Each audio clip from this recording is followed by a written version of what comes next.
because a lot of Infosec students, people who are watching this show, are getting their compliance and certifications to eventually work for the military or DoD or the government. Could you sort of speak a little bit about the sort of navigations, interpersonal navigations between these disparate groups? Yeah. You need to understand a person's motivations. And I'm going to make a little bit of a segue actually to a sales situation that I had when I was at Quadramed. I was responsible for bringing in revenue, but I also needed to make sure we had good margins. Were we making money on what we're selling?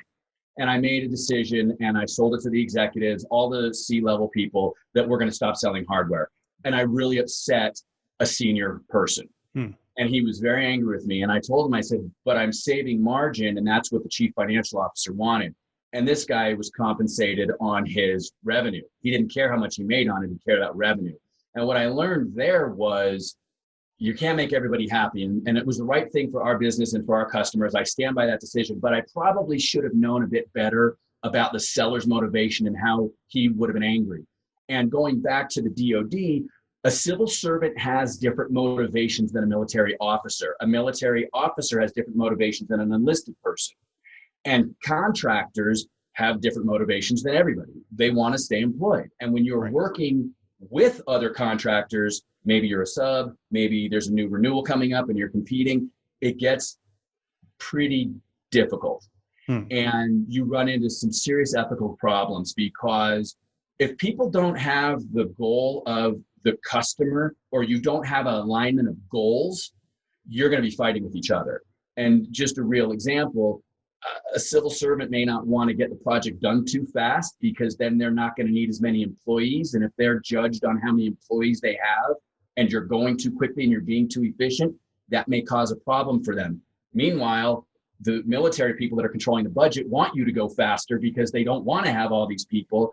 And then you're a contractor, you don't want to upset the apple cart and then have your company get fired on the contract renewal because the civil servant that you've upset has a say in whether you get the contract renewed. So my point is this: you need to understand the motivations, realize that there will be conflict in those motivations, and be honorable and be ethical and be communicative. Let people know. And it's not just the DoD. When I was at Edwards, it was very clear. But even at IBM, when I'm helping a client, some people in the room may not want certain things. The CFO has a different motivation than a CIO. Right. And that CIO may report to the CFO. And here's a real issue that I run into. When you have a chief information security officer reporting to a CIO, there's a bit of a conflict of interest there. And so I am working for the CISO, but he reports to the CIO, who has maybe a different motivation, but our goal is to secure the client. I need to understand, okay, for the CISO and for the IBM contract, this is what I need to do. And I want to make sure the CIO is happy and getting what he or she needs. And so I need to realize what's happening. And that's where going to a more senior person like myself, where I have colleagues, I have mentors at IBM, and I go and say, listen, and we have weekly calls with leadership and the consultants to talk about these types of things. What are the challenges on this project? And so I encourage people to not shy away from the conflict. You don't need to like it, but you need to understand it. And so that was a major thing that I learned at Tyburn that has really carried through my whole 25-year career here. New episodes of Cyberwork are available every Monday at 1 p.m. Central. And don't forget to claim your free month of Infosec skills. Sign up using the code Cyberwork and you'll get unlimited access to hundreds of courses, hands-on labs, certification practice exams, skills assessments, and more.